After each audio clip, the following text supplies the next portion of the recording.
À l'Assemblée nationale, un pas décisif vient d'être franchi dans la lutte pour un cadre de vie sain. Les députés nationaux élus de Sakania, Isaac Tshiswaka Tshilombo, a déposé une proposition de loi visant à promouvoir la préservation de l'environnement et à instituer une brigade environnementale, une initiative qui ambitionne de transformer durablement la gouvernance écologique et sanitaire en République démocratique du Congo.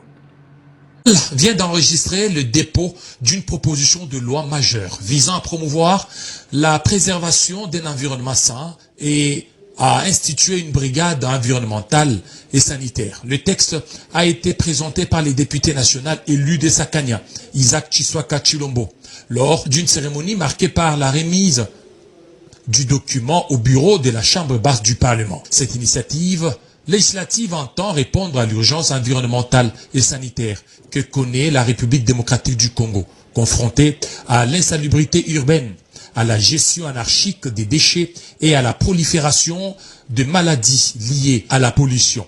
Je me suis fondé dans la constitution de notre pays, notamment l'article 53, qui donne les responsabilités à l'État congolais et aussi les responsabilités aux entreprises productrices de déchets que nous sommes, nous, population. Selon l'exposé du député porteur du texte, la proposition vise la création d'une brigade spécialisée chargée de sensibiliser les citoyens, de contrôler les pratiques nuisibles à l'environnement et de veiller au respect des normes sanitaires en milieu urbain et rural. Cette brigade aura également pour mission de collaborer avec les autorités locales dans la lutte contre les décharges sauvages, l'insalubrité publique et les atteintes à l'environnement. J'ai prévu 3 sanctions.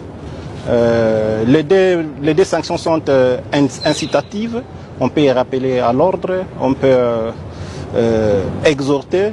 Et l'autre sanction, c'est la sanction pollueur-payeur.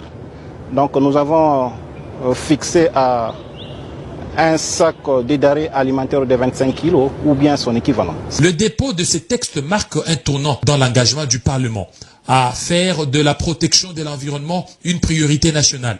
Pour l'élu de Sakania, cette loi permettra d'inscrire la RDC dans une nouvelle dynamique de gouvernance environnementale et la santé publique et la protection du cadre de vie deviennent des piliers du développement. Après les dépôts, la proposition de loi devra être déclarée recevable en plénière avant d'être examinée par les commissions compétentes. Plusieurs députés ont salué une initiative jugée courageuse et opportune au regard des défis environnementaux auxquels sont confrontées les grandes villes du pays. Et les sénateurs membres de la Commission infrastructure et aménagement du territoire du Sénat ont poursuivi leur mission de contrôle parlementaire à l'OVD.